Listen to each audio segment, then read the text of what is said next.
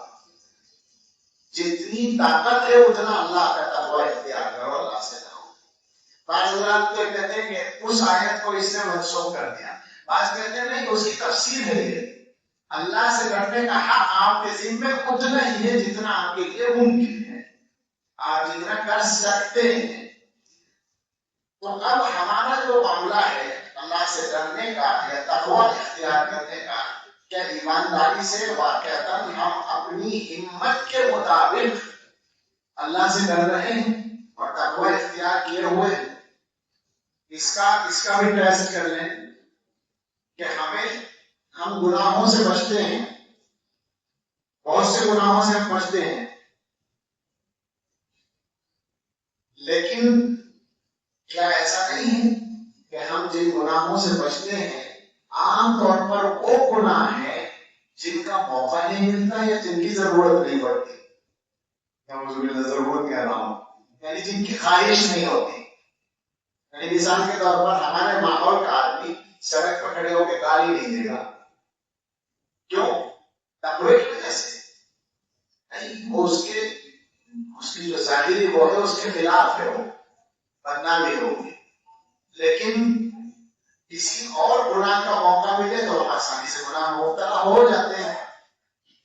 تو اصل یہ ہے کہ اللہ کے ڈر کی وجہ سے گناہ چھوڑا جائے, ہر گناہ چھوڑا جائے, چاہے وہ ہماری خواہش کے مطابق ہو یا خواہش سے الگ ہو. مثال کے طور پر ہمارا جی چاہ رہا ہے جھوٹ بولنے کو, ہمیں لگ رہا ہے کہ اس میں فائدہ ہوگا تو ہم نے جھوٹ بول دیا. ایسا بہت لوگ کرتے ہیں, کثرت سے لوگ کرتے ہیں, اچھے خاصے دیندار لوگ کرتے ہیں اور بعد میں کہہ دیتے ہیں کہ میں نے جھوٹ کہا تھا. یعنی کوئی ہلکا سمجھتے ہیں. خطرناک بات ہے. اس کے مطلب ہے کہ اللہ کا ڈر نہیں ہے. اللہ تعالیٰ نے جھوٹوں میں لعنت کرتے ہیں. اور اس بارے میں ہمارے حضرت کا کتنا خوبصورت جملہ ہے جو آدمی کو واقعی نصیحت کے لیے کافی ہے. حضرت نے فرمایا ایک صاحب سے کہ یہ طے کر لے کہ سچ بول کر ہارنا, جھوٹ بول کر جیتنے سے بہتر ہے. آپ سمجھ لیں گے جھوٹ بول کے ہم اپنی بات منوا لیں گے, استاد کو دھوکہ دے دیں گے, فلاں کو دھوکہ دے دیں گے. یہ دھوکہ دینے میں آپ کامیاب ہو گئے. اگر آپ سچ بولتے کہ مجھ سے غلطی ہوئی ہے تو ایسا لگتا ہے جیسے آپ ہار گئے, مگر انجام اسی کا اچھا ہے. حضرت یہ فرماتے ہیں سچ بول کر ہارنا, جھوٹ بول کر جیتنے سے بہتر ہے. تو مثلا جھوٹ بولنے کو ٹھیک چاہ رہا ہے, نہیں بولا. کیا جھوٹ بولنے میں دنیا کا کوئی فائدہ ہے؟ نہیں بولا. پیسہ کمانے کا ایک راستہ ہے جو جائز نہیں ہے, ہمیں موقع مل رہا ہے کمانے کا, مگر شریعت کہتی ہے کہ صحیح نہیں ہے تو ہم نے چھوڑ دیا. ایسا کرنے والے ہم پہ بہت کم ہیں مسلمانوں. اس کا مطلب کیا ہے کہ موقع نہیں ہے اس لیے نہیں کر رہے, موقع ملتا ہے تو ہم غلطی کر جاتے ہیں. اسی کے دائرے میں آتے ہیں وہ سارے گناہ جو شہوانی گناہ کہلاتے ہیں اور جن سے ہمارے دیندار نوجوان آج کل پریشان ہیں. یہ بات کھول کر ہی کرتا ہوں ابھی مناسب انداز میں, یہ جن کے مزاج کا خدا نخواستہ آوارگی ہے ان کی تو بات الگ ہے. لیکن یہ جو دیندار طبقہ ہے, اور دیندار صرف مدرسوں ہی میں نہیں ہے, وہ کالجز میں بھی, اس لائن میں بھی ایک بڑی تعداد ہے نوجوانوں کی جو دل سے دیندار ہیں اور وہ چاہتے ہیں کہ دین پر چلے, لیکن ماحول ان کو اچھا نہیں دیتا.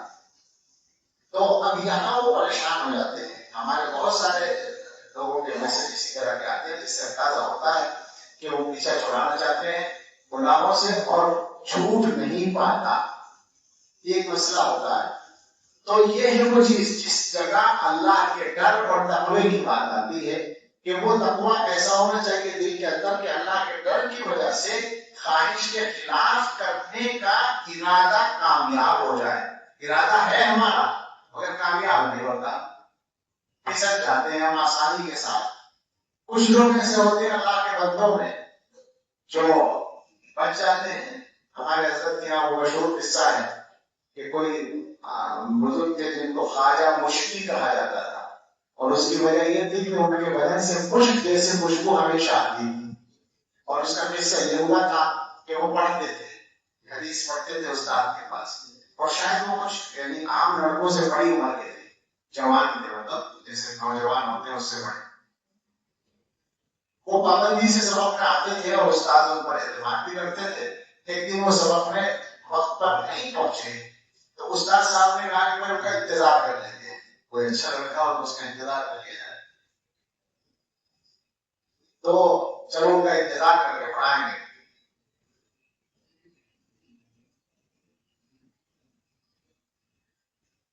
کچھ دیر کے بعد وہ آ گئے, لیکن اس حال میں آئے کہ ان کے کپڑے بھیگے ہوئے تھے, جیسے دھلے ہوئے کپڑوں کو نچوڑ کر کوئی آدمی پہنے, اور خوشبو ان کے بدن سے مہک رہی تھی.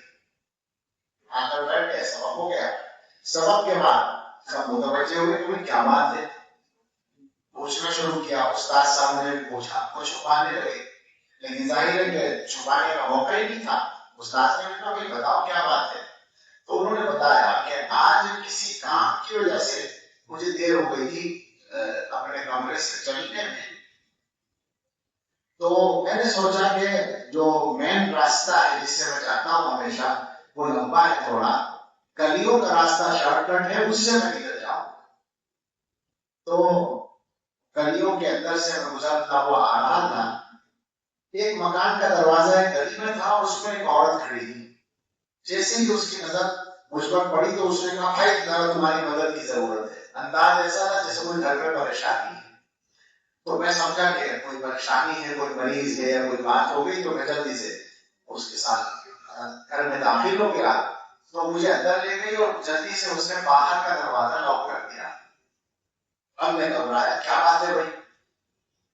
تو کوئی غلط عورت تھی, اس نے غلط کام کا مطالبہ کیا. تو وہ کہتے ہیں کہ میں گھبرایا کہ اس مصیبت میں پھنس گیا. میں نے اس سے معافی چاہی کہ بھائی مجھے معاف کرو, میں طالب علم ہوں, میں ایسا کام نہیں کرتا. اس نے کہا نہیں, تو پھنس گیا, اب تو کرنا پڑے گا. اگر نہیں کرتا تو میں ابھی دروازہ کھول کے شور مچاؤں گی کہ میرے گھر میں داخل ہوا اور میری عزت پہ حملہ کر رہا ہے. اب آپ دیکھیں کہ آدمی کیسی آزمائش میں مبتلا ہوا. ہم جیسا کوئی بیوقوف ہوتا تو شاید اللہ نہ کرے یہ سوچتا کہ بھائی اب تو مجبوری ہے, مطلب گناہ میرے اختیار سے باہر ہو گیا, بچنا گناہ کرنا ہی پڑے گا. لیکن جن کے دل میں اللہ کا حقیقی ڈر ہوتا ہے وہ آخری حد تک گناہ کے خلاف لڑتے ہیں. یہ اصل بات ہے. بس یہ اصول یاد رکھنا ہے, زبان پہ وسیع آ گیا ہے نا, آخری حد تک لڑنا ہے. اس کے بعد بھی ہار گئے تو توبہ کرنی ہے اپنی جگہ راستہ, لیکن کوشش تو ہونا. یہ تو نہ ہو کہ پہلے سے پلان بنائے بیٹھے. پلان بنا کر کرنا تو بہت خطرناک بات ہے. منصوبہ بنا کر ارادہ کر کے جو گناہ ہے, اس پر ایک واقعہ یاد آیا جو ہم سنایا کرتے ہیں, اکثر لوگوں نے سنا ہوگا, میں بھی بات میں کہتا ہوں. تو وہ صاحب فرماتے ہیں کہ میں اللہ سے دل میں دعا کرنے لگا کہ اللہ اس سے بچنے کا کوئی راستہ نکال دیجیے. تو میرے دل میں ایک ترکیب آ گئی. میں نے اس عورت سے کہا کہ مجھے ذرا پیشاب کرنا ہے, بیت الخلا بتاؤ. تو وہ خوش ہو گئی کہ شاید اب یہ تیاری کر رہا ہے, چنانچہ اس نے بیت الخلا بتا دیا. اچھا اس زمانے میں یہ فلیش سسٹم نہیں تھا. بیت الخلا جو ہوتے تھے تو وہ کھلے ہوتے تھے, ان میں گندگی زمین کے اوپر ہی رہتی تھی, اور پھر وہ صفائی والا اٹھا کر لے کے جاتا تھا. ہمارے بچپن میں ہمارے تمام علاقوں میں یہی تھا. تو پاخانہ وہیں پڑا رہتا تھا. تو میں گیا بیت الخلا پر, پاخانہ اٹھا کر, لازم اٹھا کر میں نے اپنے چہرے پر اور کپڑوں پر لگایا. لیکن کتنی بڑی قربانی, کتنا بڑا جذبہ ہے گناہ سے بچنے کا. تصور کرتے ہوئے مشکل ہوتی ہے. یعنی ہم جب بولتے ہیں تو چہرے کو ہٹا کر بولتے ہیں, ورنہ مشکل ہو جائے. کہتے ہیں کہ میں یہ لگا کے باہر آیا تو وہ جو مقصد کا فوراً حاصل ہو گیا، وہ کہنے لگے یہ تو کوئی پاگل لگتا ہے، میں کس کو پکڑ کے لے آئے، نکل یہاں سے، جلدی سے اس نے خود ہی دروازہ کھول کے نکال دیا۔ تو ظاہر ہے کہ میری جان بچ گئی اور میں جلدی سے میرے اپنے کمرے میں پہنچا اور وہاں جا کر بدن پاک کیا، کپڑے پاک کیے، اور اتفاق یہ کہ اور کوئی کپڑے نہیں تھے پہننے کے لیے، تو انہیں کپڑوں کو نچوڑ کر میں نے پہن لیا، اور اسی وقت سے میرے بدن میں یہ خوشبو مہک رہی ہے۔ ہمارے حضرت فرمایا کرتے تھے، اپنے بزرگ کا ذکر کرتے تھے، میں بیانات میں بار بار کر چکا ہوں، بہت سے لوگوں نے سنا ہوگا، بابو جی عبداللہ رحمۃ اللہ علیہ، جو بہت ہی گویا متبع سنت اور صاحب کرامت بزرگ تھے۔ کرامت اصل نہیں، اصل اتباع سنت ہے، لیکن جب اتباع سنت اور تقویٰ ہوتا ہے تو کچھ چیزیں اللہ تعالیٰ کی طرف سے ہو جاتی ہیں۔ ان کی سب سے بڑی کرامت یہ تھی کہ وہ مستجاب الدعا تھے، دعا قبول ہوتی تھی، اور خاص بات یہ تھی کہ جس آدمی کے لیے وہ دعا کرتے ہیں رسول اللہ صلی اللہ تعالیٰ علیہ وسلم کی زیارت کی، تو 3 دن کے اندر زیارت ہو جاتی تھی۔ یہ ایک طرح سے مشہور تھا، جیسے طے شدہ بات۔ ہمارے حضرت یونیورسٹی میں پڑھتے تھے اور کبھی کبھی ان کے یہاں جایا کرتے تھے جب چھٹی کا موقع ہوتا تھا۔ اس پڑھنے کے زمانے سے جو حضرت کا بزرگوں سے تعلق تھا، تو یونیورسٹی کے جو ساتھی تھے، اسٹوڈنٹس تھے، وہ حضرت سے کہہ دیا کرتے تھے کہ بھائی اب کے وہاں جاؤ گے تو اپنے بھی لے کے چلنا۔ اسی طرح مختلف لڑکے کہتے رہے، اور جب پروگرام بنا ان کی خدمت میں جانے کا تو 32 لڑکے ہو گئے، تو وہ پوری جماعت 32 لوگ پہنچی۔ حضرت نے پہلے جا کر ملاقات کی اور کہا کہ بابو جی یونیورسٹی کے اسٹوڈنٹس آئے ہیں اور یہ سب دعا کرانا چاہتے ہیں، آپ کی اجازت ہو؟ تو انہوں نے کہا کہ ایسا کرو، ایک ایک آدمی میرے پاس آئے، اکیلا اکیلا، سب ایک ساتھ آئے، باہر بٹھا دو، لیکن میرے پاس آتا نہیں جاتا ہے۔ ہر ایک کو بلا کر دعا دیتے رہے اور وہ آتے رہے، سب آگے فارغ ہو کر تو آپس میں ان سب نے یہ تاثر ظاہر کیا کہ مجھے نصیحت کی اس گناہ کے چھوڑنے کی جس گناہ میں میں مبتلا ہوں۔ ہر آدمی کو اسی گناہ کے چھوڑنے کی نصیحت کی، یعنی کشف ہو گیا، کوئی بات نہیں۔ آخر واپس اپنے ہاسٹل میں، یونیورسٹی میں، اور 3 دن کے اندر 31 لڑکوں کو زیارت ہو گئی، ایک رہ گیا۔ اب اس ایک نے حضرت سے کہا کہ وہی ہماری کیا بات ہوئی، سب کو ہو گئی زیارت، ہمیں نہیں ہوئی۔ اب میں یہ بات جب پوری کروں گا تو لوگ سمجھیں گے کہ یہ اپنے موضوع پر آ رہا ہے، میں اس موضوع پر نہیں جا رہا ہوں۔ حضرت نے اس کے بار بار کہنے کی وجہ سے خط لکھا بابو جی کو، زمانے میں فون تو ہوتا ہے، خط لکھا کہ یہ 31 لڑکوں کو زیارت ہو گئی، ایک رہ گیا۔ تو بابو جی نے جواب میں لکھا کہ تحقیق کرو، اس کا عقیدہ غلط ہوگا۔ تحقیق کی تو پتہ چلا کہ وہ شیعہ تھا۔ اس میں وہ کہہ رہا تھا کہ لوگ اس موضوع پہ آ رہا ہے، میں اس موضوع پہ بات نہیں کر رہا، یہ تو سچا واقعہ ہے، سنا رہا ہوں۔ یہ جو بابو جی تھے، ان کی ایک بات سنائیے، اس کے سارا تعارف کرایا۔ یہ فرمایا کرتے تھے کہ اگر بندہ اپنے ارادے سے اللہ کی نافرمانی کرنا چھوڑ دے، ایک تو ہے بے ارادہ ہو جانا، اچانک کسی غلطی میں مبتلا ہو گیا، وہ بھی غلط ہے، بچنا اس سے بھی چاہیے، لیکن اس میں جسارت نہیں ہے، اس میں گویا کہ شرم ہے اور ایک طرح سے مبتلا ہونے کی کیفیت ہے، ارادے کی نہیں۔ ایک ہی ارادہ، باقاعدہ پروگرام بنا کر گناہ کرنا۔ تو وہ فرماتے تھے کہ اگر بندہ اپنے ارادے سے گناہ کرنا چھوڑ دے، اللہ کی نافرمانی کرنا چھوڑ دے، تو اللہ تعالیٰ بندے کی دعائیں رد کرنا چھوڑ دے۔ یہ میری مانتا ہے، میں اس کی دعا قبول کرتا ہوں، یہ ہے وہ بات۔ تو اصل یہ مقصد نہیں ہے کہ ہماری دعائیں قبول ہو رہی ہیں، اصل تو مقصد ہے کہ اللہ راضی ہو جائے، اصل تو مقصد ہے کہ اللہ کی نافرمانی نہ ہو۔ یہ جو کیفیت ہے یا یہ جو ایک طرح کی طاقت ہے، اس کے لیے ایک طاقت چاہیے، کیونکہ ساری چیزوں کا تعلق آدمی کے دل سے ہوتا ہے، دل کے ارادے سے ہوتا ہے، دل سب چیزوں کا ارادہ کرتا ہے۔ حضرت اس کو بھی سمجھایا کرتے تھے کہ آدمی جو کچھ کرتا ہے اس کا اثر دل پر پڑتا ہے، اور دل جو کچھ فیصلہ کرتا ہے وہی اعضاء کرتے ہیں۔ مثلا آدمی کسی چیز کو دیکھتا ہے تو دیکھنے کا اثر دل پر پڑتا ہے. بھائی آج ہم گئے تھے آگرہ، تاج محل دیکھا، دل خوش ہو گیا. ایک مثال، دیکھا آنکھوں نے اور خوش ہو گیا دل. آج ہم نے نعت سنی، بڑی شاندار تھی، بڑا مزہ آیا، دل خوش ہو گیا. سنا کانوں نے اور خوش ہو گیا دل. آج بڑا شاندار کیا کھایا، بریانی. آج ایمان بھیڑ میں کوئی صاحب کہہ رہے ہیں بھیڑ کی بریانی مشہور ہے، اپنے جگہ کی بریانی بھی مشہور ہو گئی، مسئلہ ہو گیا. آج کا جو ہے نا ہمارے اس دور میں انٹرنیٹ کی برکت سے وہ کھانے پکانے کی جو ترکیبیں ہیں وہ عام ہو گئی، تو ہر جگہ کے کچھ الگ وہ بھی ہیں اور وہ مشترک بھی ہیں. تو بریانی حیدرآباد کی جو بریانی ہے، ہمارے علاقے میں مراد آبادی بریانی ہے، اور بہت اب تو ہر جگہ کی بریانی بننے لگی. تو خیر کہاں بریانی میں پہنچ گیا. بریانی کھائی، بڑا مزہ آیا، دل خوش ہو گیا. کھایا منہ میں، زبان میں چکھا، خوش ہو گیا دل. تو اس کا مطلب یہ ہے کہ انسان کی جتنے افعال ہیں ان سے دل متاثر ہوتا ہے. حضرت یہ فرمایا کرتے تھے کہ مبتدی کے دل کا تعلق آنکھوں سے زیادہ ہوتا ہے، یعنی اس کا دل جو گڑبڑ ہوتا ہے وہ آنکھوں سے ہوتا ہے. اجنبی پر نظر پڑی دل خراب ہو جاتا ہے. تو اچھا ادھر دل جو ارادہ کر لے، بھائی دل چاہتا ہے چلو فلاں چیز کھا کے آئیں گے، اب جا رہے ہیں، مشقت اٹھا رہے ہیں، سفر کر رہے ہیں. آج کل یہ بھی مصیبت چل پڑی کہ کھانے کے لیے سفر کرتے ہیں لوگ. یہ بدترین بات ہے، میں سچ کہتا ہوں، مجھے تعجب ہوتا ہے. کھانے کے لیے عام حالات میں ایک تو یہ کہ کسی میزبان نے آپ کی دعوتی کا انتظام ایسی جگہ کر دیا کہ کچھ چل کے جانا پڑا تو وہ ایک الگ معیت ہوئی.